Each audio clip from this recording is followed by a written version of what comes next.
이번에는 노동시장, 그러니까 예를 들어서 AI도 생기고 AI뿐만 아니라 여러 가지 이제 산업에 대한 변화가 생기면서 노동시장도 굉장히 많이 변하고 있어요. 그래서 그냥 기존의 전통 정규직으로 들어가서 정규퇴직하는 이런 뭐 노동자도 아직까지 있지만 뭐 플랫폼 노동자, 특수고용 노동자, 그러니까 이런 분들이 굉장히 많이 늘어났는데 과연 그런 분들을 어떤 방식으로 우리가 보호할 것이냐라는 부분도 굉장히 중요한 논의인 것 같아요. 그래서 지금 이제 노동부에서 하고 있는 게 일하는 사람 기본법 제정 이거를 추진하고 계시더라고요. 이게 바로 그런 특수고용 플랫폼 노동자들을 위한 법인데, 그러니까 사실은 이 특수고용 노동자들이나 이런 분들과 관련해서 과연 이제 이 일하는 사람 기본법이라는 게 어떤 제3의 지대를 만드는 방식이더라고요. 그런데 그게 오래된 논쟁은 사실은 근로기준법을 확대 적용해서 이분들을 이제 그쪽으로 끌어와야 되는 거 아니냐라고 하는 의견도 있습니다. 그런 부분에서 봤을 때 이 일하는 사람 기본법이라는 게 어떤 취지고 그거랑은 뭐가 다르고 왜 이게 필요한지 그걸 좀 설명 부탁드릴게요. 네, 제가 지난주에 대통령과 국민들께 신년 업무 보고 드리면서 일터 민주주의를 실현해서 K 민주주의를 완성하겠다 이렇게 보고를 드렸습니다. 네. 내용인즉슨 이게 노동 있는 민주주의하고도 일맥상통한데요. 왜 정부는 바뀌는데 나의 삶은 바뀌지 않는가라는 광장의 외침에 이재명 정부는 응답해야 합니다.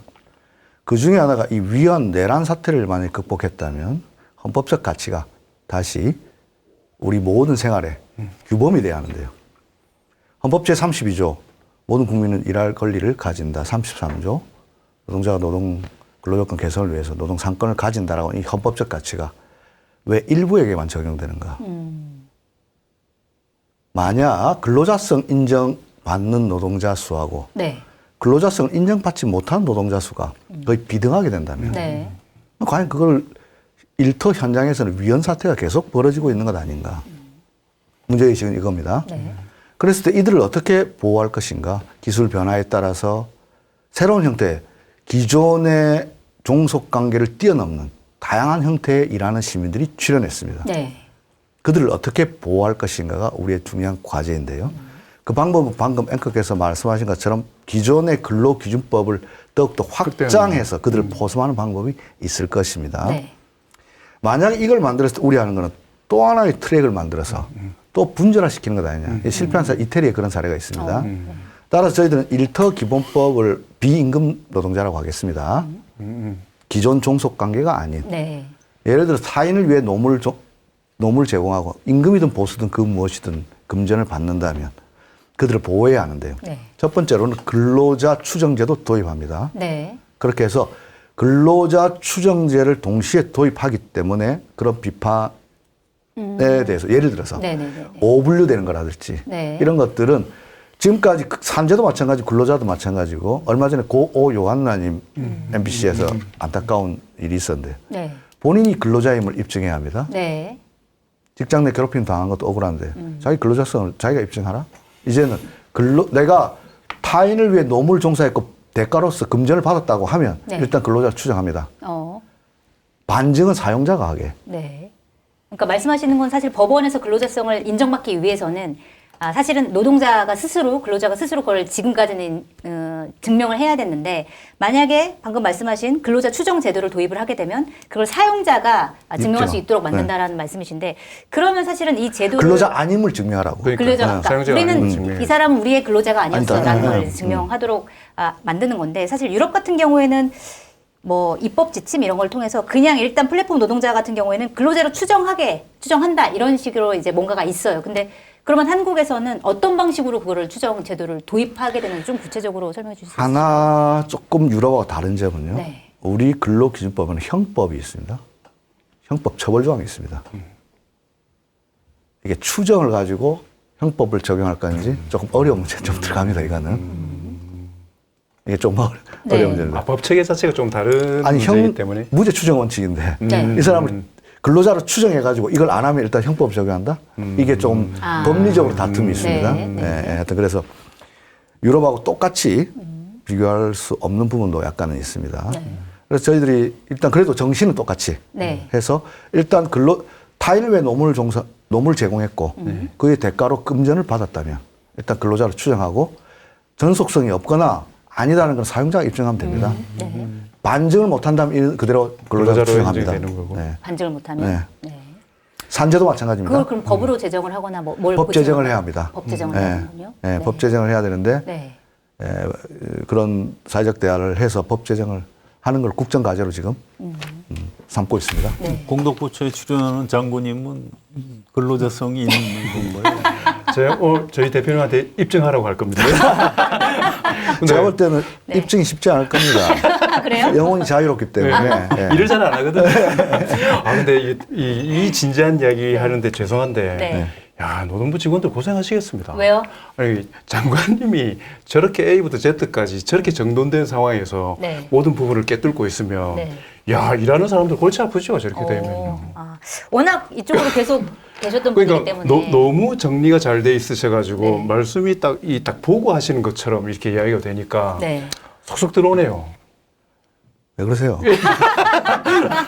아니 지금 그래서 그 얘기를 하시는 게 아마 업무 보고 얘기를 하시려고 예. 하는 것 같은데 최근에 이재명 대통령이 업무 보고를 그러니까 사실은 뭐 국무회의를 생중계도 했고 그다음에 또 부처 업무 보고까지 생중계를 하다 보니까 여러 가지 에피소드들이 되게 많아요. 근데 부처 장관으로서 이제 그 업무 보고 자리에 섰을 때 모든 게 다 생중계되기 때문에 굉장히 긴장도 될 것 같아요. 그리고 대통령이 그냥 넘어가는 분이 아니라 뭔가 잘못하면 진짜 따끔하게 지적도 하고 뭐 어디서는 뭐 예를 들어서 야당 같은 경우는 팥쥐 엄마냐 뭐 이런 얘기까지 하고 왜 이렇게 남의 편만 비판하냐 뭐 이런 말을 하는데 사실 남의 편만 비판하는 것 같진 않고 우리 편이라고 해도 비판할 게 있으면 비판하고 하는데 이게 좀 장단점이 있을 수는 있을 것 같아요. 그러니까 이게 국민들이 보기에는 굉장히 신선하거든요. 그래서 우리나라가 이렇게 돌아가는구나 이거를 이제 파악할 수 있는 반면에 한쪽에서는 약간 정치적인 싸움이 될 수도 있는데 뭐 대통령의 발언이 좀 위험할 수도 있는데 이렇게 좀 정치적으로 비화될 수도 있는 부분이 있거든요. 어떻게 좀 보고 계세요?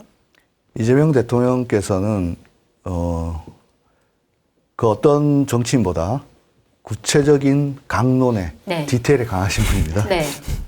본인께서 국민의 삶을 바꾸는 것이 정치의 요체라고 말씀을 하시는데요.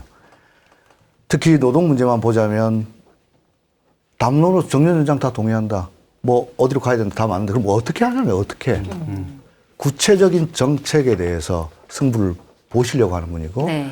그거를 통해서 끊임없이 고민하시는 분이기 때문에 모든 분야에 대해서 정말로 많은 고민을 하시지만 저는 특히나 불리한 것이 네. 본인이 노동인권 너무 잘 변호사고 알죠. 너무 전문가인데 아시면서 계속 물어보니까 제가 너무 힘이 드는데. 아니 근데 보면은 되게 농담도 하시고 되게 예뻐하시는 것 같아요. 그러니까 막 딱 대통령의 표정이 너무 밝고 막 웃으시면서 말씀하시고 전혀 편애한다라고 하는 부분이 있습니다. 그거 아니고.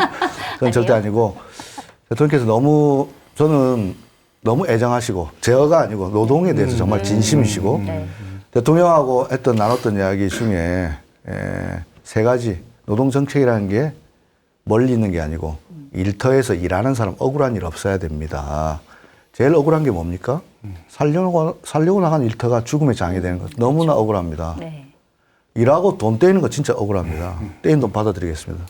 하는 게 두 번째 억울한 거. 세 번째 이번에 대통령이 강조하시는 거 비슷한 일하고 차별받으면 안 됩니다. 네. 이 세 가지만 우리가 나라가 제대로 해도 노동정책이 선진화될 수 있다고 생각하는데 대통령께서 이 순서대로 지금 우리 부에 지시를 하신 겁니다. 네.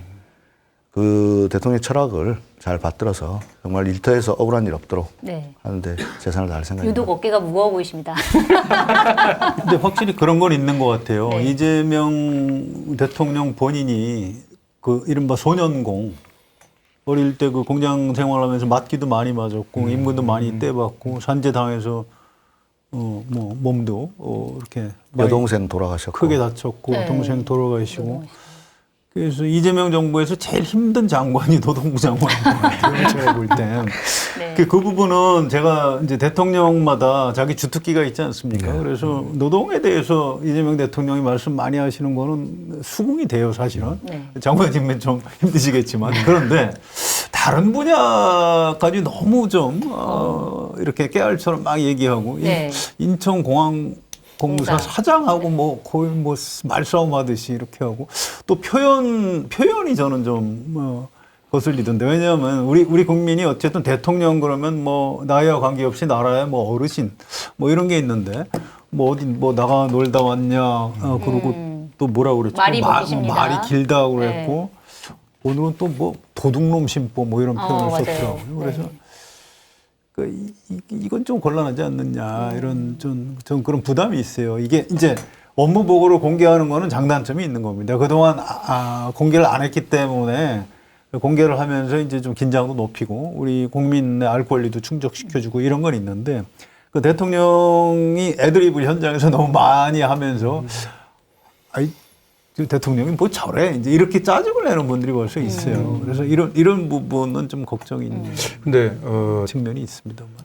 사실 국민들 중에 업무 보고를 공개해서 한다고 해서 그걸 처음부터 끝까지 딱 보는 사람들이 몇 명이나 되겠습니까? 예, 이 시스템의 틀을 보여주는 거고, 그다음 국민들이 실제로 어찌 보면은 언론이나 여러 이게 그걸 본 고관여자들이 정리한 내용들을 보기 때문에 맞아요. 네. 그 가운데서 정말 좋은 것들을 투영해주면 너무 좋은 거고 거기에서 지금 말씀하셨던 그 긴 시간 중에 한두 마디 정도의 맞아요. 단어나 이런 부분들이 뾰족하게 제시가 되면 부정적으로 좀 보이게 되고 좀 그런 위험성이 있는 것 같습니다. 근데 저는 사실 생각할 때는 인수위 없이 시작한 이재명 정부에서 내년 지방선거가 있지 않습니까? 그 전까지는 여러 가지 시험을 좀 하고 그다음에 내란 척결이라는 엄청나게 큰 그 부분이 있기 때문에 저는 진짜 길게 현재까지도 인수의 과정으로 생각하면서 공직의 기강들을 제대로 좀 잡아내고 뭐 그런 과정으로서 이번에는 유의미한 부분들이 더 많다고 생각하는데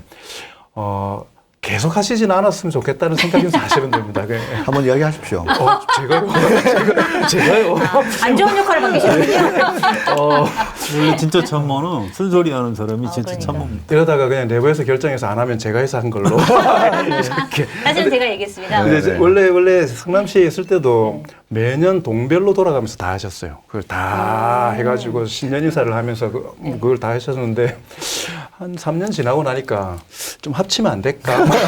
이렇게 좀 합쳐서 하자. 근데 그때는 저희는 합치지 말자라고 말씀을 드렸고 그렇게 했어요. 왜냐하면 시장, 도지사 이런 분들은 직접 커뮤니케이션이 업무의 가장 중요한 역할이기 때문에. 근데 대통령의 이 운영은 지금은 저는 아까 말씀드렸던 것처럼 기강을 제때로 딱 세우고 이전 정부가 워낙 무능했었기 때문에 하는 걸 바짝 정신 들었을 거 아닙니까 지금 사실은요. 예, 뭐 아까 대 기자님께서도 말씀하셨듯이 어떤 제도라는 게 다 뭐 장단점이 있겠죠. 다만 제가 옆에서 지켜본 바로는 대통령께서는 3년을 허송세월 했는데 그걸 따라잡기가 너무 힘들다라는 생각을 갖고 계십니다. 네. 공직자의 한 시간이 5,200만 시간이라고 생각하시는 분이고 우리 임기가 지금 4년 몇 개월밖에 안 남았다고 생각하시는 분입니다. 벌써. 네. 네. 국민의 힘이 듣기에는 미칠 노릇입니다. 그렇기 때문에 특히나 이 격화되는 국제 경쟁, 그다음에 여러 가지 복합 위기 속에서 어떻게 해서든 지난 3년을 벌충을 해야 되는데 네. 그러려면은 공직자부터 바뀌어야 된다고 생각하시고 그걸 다 잡기 위해서는 본인이 좀 리스키하더라도 그 드라이브를 걸고 싶은 대통령님의 모습이 옆에서도 보이고 네. 저부터 시작해서 모든 국무위원들이 정말로 긴장하고 그 속도를 따라잡기 위해서 네. 정말 각고의 노력을 하고 있습니다. 네. 그 말씀을 들으니까 이해가 되네요. 네. 그동안 버린 시간을 벌충하는 그렇습니다. 시간이다 네. 이게. 한 가지 더 여쭤봐도 네. 될까요? 네. 그 집회 현장이나 이럴 때 민주당 중앙위원장님이실 때 옆에도 있었고 뒤에도 있었는데 네. 그때 노동부 장관 사퇴하라. 노동부는 거의 주적이었잖아요. 그렇지 않습니까? 저는 그렇게 있을 때 바라봤던 이게 정부 부처 그리고 모습과. 노동자의 입장들을 잘 반영하지 못했던 그리고 가는데 다 장애 요인이었었잖아요. 그때 너무 저도 잘 알고 있는데 근데 그곳에서 지금 수장으로 와 계신 거지 않습니까? 직접 안으로 들어왔을 때 내부의 좀 긍정적인 부분, 뭐 가능성 혹은 부정적인 부분 바깥에 있을 때하고 좀 현격한 차이가 있을 것 같은데 어떤 느낌인지 그게 제일 궁금했습니다. 제가 검증된 상품을 인터넷 최저가보다 저렴하게 판매하고 있는 마켓단위 쇼핑몰에서 입냄새, 염증, 목이 자주 쉬고 붓거나 아플 때 찾게 되는 프로폴리스 스프레이를 압도적 특가로 준비를 했습니다.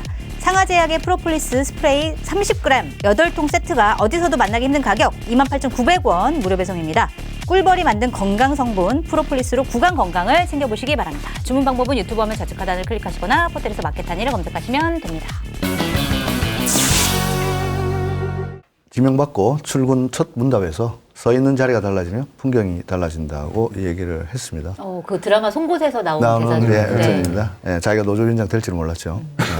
저도 장관 될지는 몰랐는데 그 말은 제가 민요총에 있으면서 제가 제일 좋아했던 것 중에 하나는 우리 기간지, 제가 신문 우리 민요총의 기간지 제고입니다. 노동과 세계. 여기 신문사니까 제가 드리는 말씀이 아니고 내가 간부들한테 집회 가서 신문 깔고 앉으면 내가 다 지방으로 자천 보낸다고 했어요. 아, 그래요? 신문 하나 만드는데 얼마나 힘든데. 저는 저희 신문 깔고 왔는데. 되게 좋아요. 야외 그래서 갔을 때. 노동과 세계, 노동의 눈으로 세상을 보자는 건데 위치는 달라지만 노동의 눈으로 세상을 보는 건 같습니다. 제가 하고 싶은 일 중에 우리 노동부, 네. 모든 일하는 시민들이 고용노동부를 우리 노동부라고 부를 수 있도록 하자 했는데 이건 제가 그냥 지어낸 말이 아니고요. 네.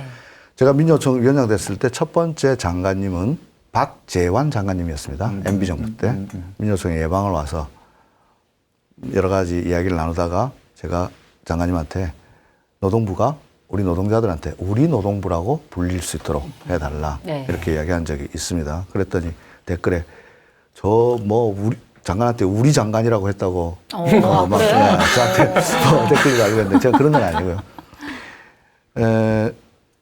지금도 서울고용노동청이나 세종시에 가면은 많은 노동자들이 와서 집회도 하고 그렇게 합니다.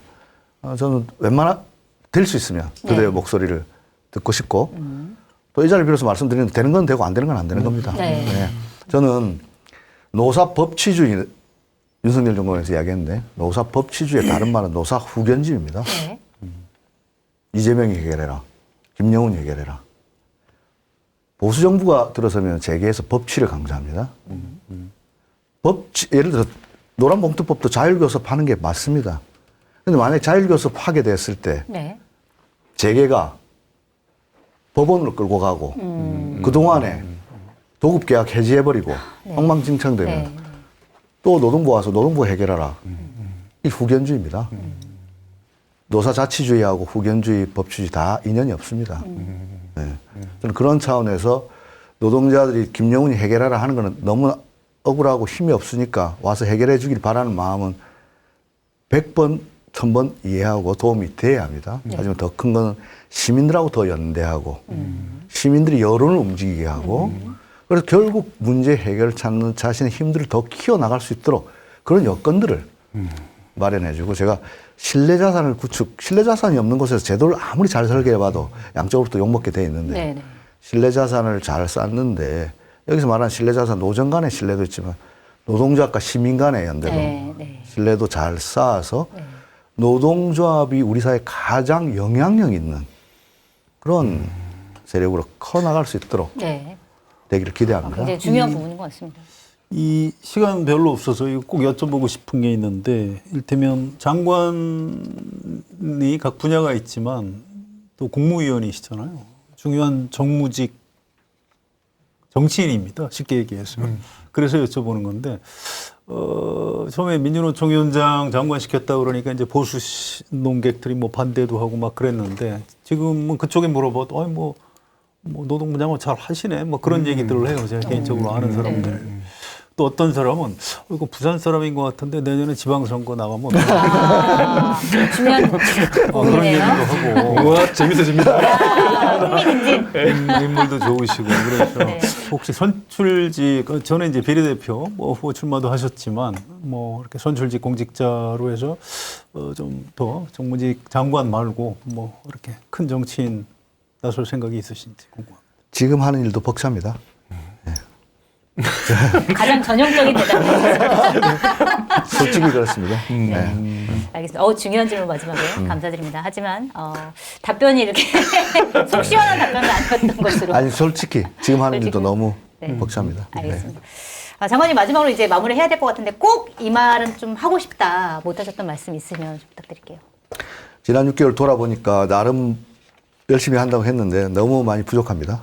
특히 여전히 줄지 않고 있는 산재 사망 사고, 특히 작은 사업장에 어떻게 지원하고 같이 할 건가 꼭 해결하고 싶습니다. 두 번째로는 2030 쉬었음 청년 일자리 문제를 해결하는데 노동부만의 문제는 아니지만 여러 부처들과 협업해서 우리 청년들에게 좋은 일자리 제공하는 그런 일 하고 싶습니다. 그래서 일하는 시민 모두가 고용노동부를 보고 우리 노동부라고 네. 이야기할 수 있도록 새해도 열심히 하겠습니다. 알겠습니다. 저도 노동자로서 네. 우리 김영훈 장관님이 정말 성과를 내셔가지고 저도 좀 좋아졌으면 좋겠다 이런 생각을 해보고 정말 응원을 하도록 하겠습니다.